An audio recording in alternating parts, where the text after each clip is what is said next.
Have you ever been near someone and after a while felt an inexplicable exhaustion, as if instead of having a conversation, you had just carried an invisible weight? That feeling is not just in your head.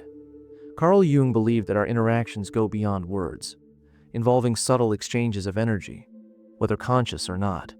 And some people, without realizing it, end up draining us not out of malice, but because they carry emotional patterns that sap our vitality.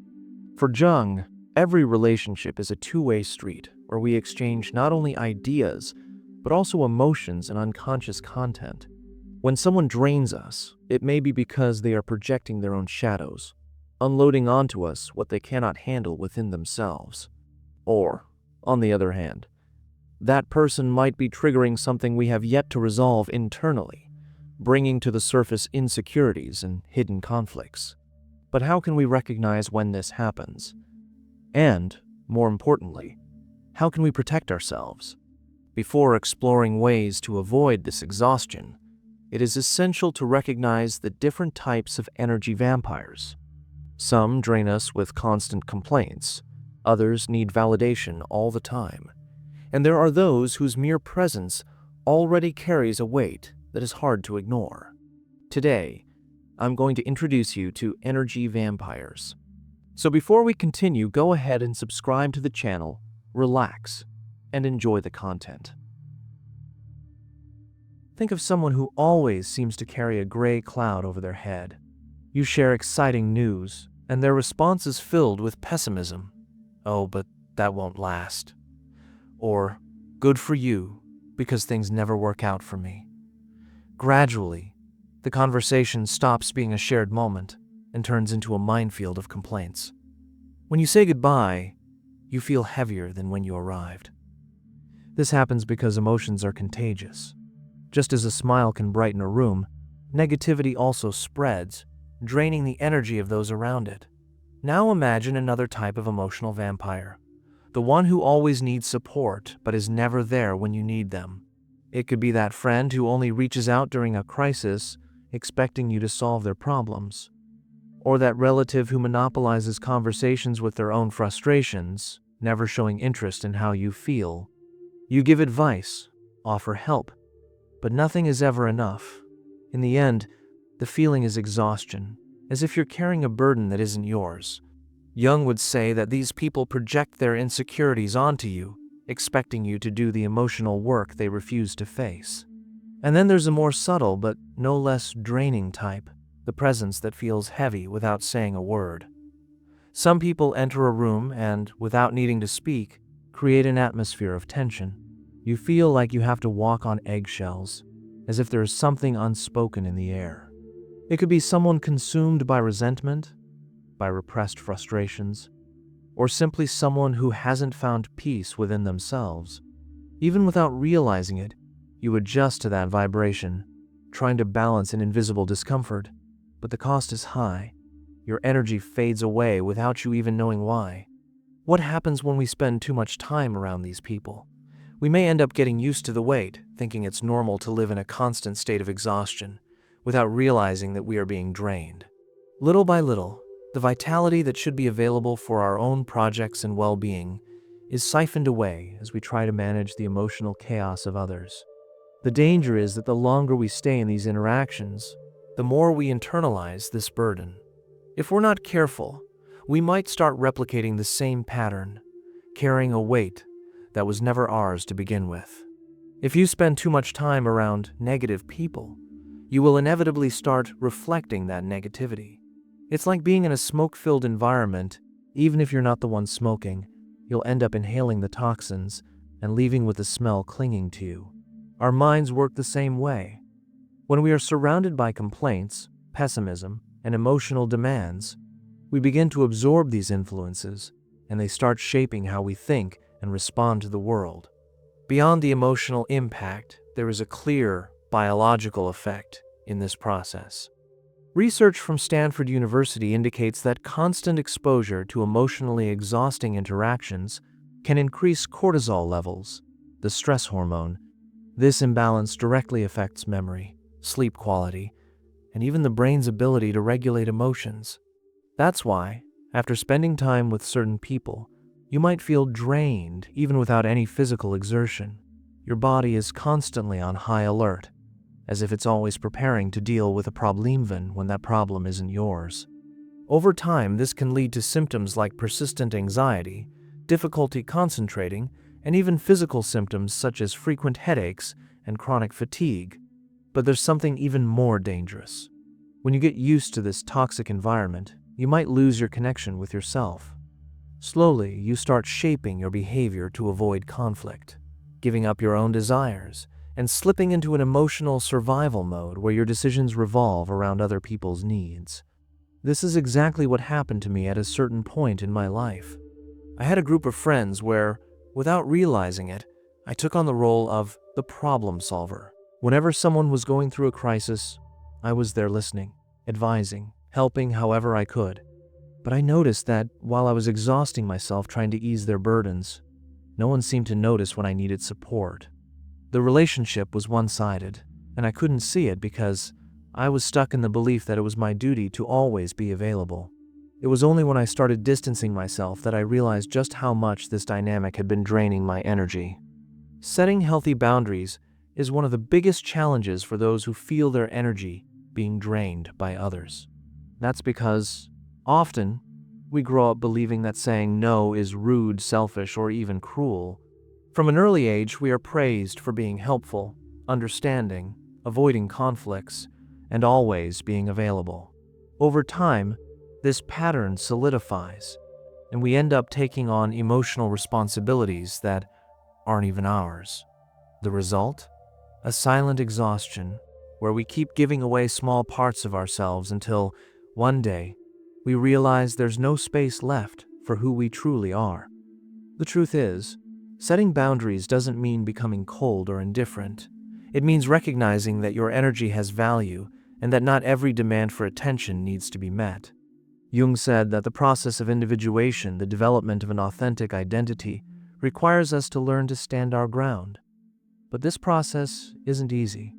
Saying no can come with guilt, fear of disappointing others, or even losing relationships. And that's exactly why so many people avoid doing it. But there's a cost. The longer you delay setting boundaries, the harder it becomes to reclaim your emotional autonomy. I myself spent years without realizing how much I was allowing people to overstep my boundaries. I always thought I had to be available to listen, advise, and support, even when it left me exhausted. I remember a time when I would reach the end of the day with no energy left for myself, because I had spent it all trying to balance other people's problems. The turning point came when I realized that while I was always present to help, no one was asking if I needed anything. That made me understand a hard truth. Those who truly value you will respect your boundaries. Those who walk away when you start standing up for yourself were never really there for you. They were there for what you could offer them. But when we set boundaries, a new challenge arises. It's not always easy to maintain these barriers without feeling an internal weight. After all, we want to be kind, understanding, and empathetic. We want to avoid conflict, maintain harmonious relationships, and not come across as insensitive. But often, in our attempt to be good to others, we forget to be good to ourselves. With every concession we make to avoid momentary discomfort, we create space for our own needs to be pushed aside. And when this happens repeatedly, we find ourselves trapped in a cycle of silent exhaustion. The biggest obstacle for those who start setting boundaries isn't other people's reactions, it's guilt. Saying no can bring a storm of emotions: fear of seeming selfish, anxiety about disappointing someone, distress over stepping away from certain relationships. But the truth is that avoiding saying no to others often means saying no to yourself. You stop respecting your own energy, your mental peace, and your priorities. The problem is that by the time we realize this, we are often already exhausted. And that leads to the big question: how much longer are we willing to carry burdens that were never ours? It took me a long time to recognize this dynamic. I spent years trying to balance everything, taking on more responsibilities than I should, always available to listen, advise, and help. Deep down, I was afraid that if I started rejecting certain demands, I would lose important connections or be seen as indifferent. But it was only when I began setting boundaries that I realized something revealing. The relationships that truly mattered not only remained, but became healthier and more balanced. Meanwhile, the ones that existed only because I was always available started to fade away, and instead of feeling like a loss, it felt like a relief. Jung said that the process of individuation requires us to confront our shadows, and part of that confrontation involves learning to stand our ground without fear. Saying no does not mean rejecting someone or acting coldly. It means, above all, recognizing your own worth. If someone insists on overstepping your boundaries, disregards your time, or demands more than you can give, ask yourself, is this relationship adding something to my life? Or am I just serving as a support system for someone else's problems? Healthy relationships are built on mutual exchange. If you feel like you are always giving and never receiving, it may be time to reassess this dynamic. But here comes another dilemma. Even knowing that setting boundaries is necessary, how do we deal with the guilt that follows? How do we sustain this decision without carrying the weight of others' judgment? In the next section, we'll talk about how guilt manifests and what to do so that it doesn't keep you stuck in draining relationships. So stay with me. Guilt is a persistent shadow when we start setting boundaries. Even when we know we are doing something necessary for our mental health, that inner voice creeps in. Was I too insensitive? Or what if they think I'm selfish now? This discomfort doesn't arise because we are wrong, but because we are challenging an unconscious pattern that taught us to measure our worth by how useful or pleasing we are to others. Carl Jung said that our psyche is not guided only by what we consciously decide, but also by the patterns and beliefs we internalize throughout life. If we were praised from an early age for being helpful, always available, and avoiding conflicts, it's natural that the very idea of refusing something triggers an internal alarm. Our brain interprets this as a threat to social acceptance, making us feel like we're doing something wrong given when we are simply protecting ourselves.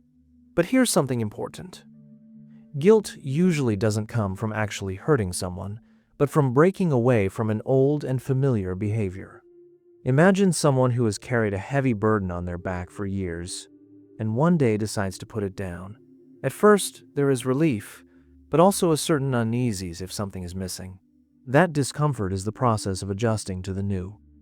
When we say no for the first time, we may feel unsettled, but that doesn't mean we should go back. The key to dealing with guilt is to acknowledge it without letting it control us. Instead of seeing discomfort as a sign of wrongdoing, view it as an indicator of growth. Instead of thinking, am I being unfair? Ask yourself, why do I believe my needs are less important than someone else's? Most of the time, the answer comes from an old fear of rejection, not from an actual lack of consideration. Another essential point is to redefine what no means. It doesn't have to be seen as an act of coldness, but rather as a gesture of self-respect. Saying no to a commitment that drains your energy means saying yes to your peace. Turning down a conversation that exhausts you means allowing yourself to regain your vitality. Over time, this process becomes more natural. You realize that the people who truly care about you will respect your boundaries, while those who only benefited from your lack of them will begin to drift away, and that is not a loss, but a natural filtering of relationships. In the end, setting boundaries is not about pushing people away, but about reconnecting with who you really are. When you respect yourself, your energy changes, and the relationships around you start to reflect that. You begin to attract people who value you for who you are, not just for what you can offer. But how do you put this into practice? It all starts with recognizing the signs of emotional exhaustion. If, after certain interactions, you feel heavy, anxious, or mentally drained, that's a warning sign that your energy is being depleted. Allowing yourself to break free from this cycle doesn't mean abruptly cutting ties, but rather learning to set boundaries in a firm and gradual way. Start with small changes. Say, I can't right now. Avoid absorbing problems that aren't yours, and realize that you don't always have to be available. It may feel uncomfortable at first, but over time, your energy starts to restore and your life becomes more balanced. Healthy relationships are built on reciprocity, and those who truly care about you will respect this process. Those who distance themselves because you started prioritizing yourself were never really there for you. They were there for what you could offer. When you learn to respect yourself, something interesting happens. You regain your strength, your mental clarity, and most importantly, the ability to live without carrying burdens that were never yours.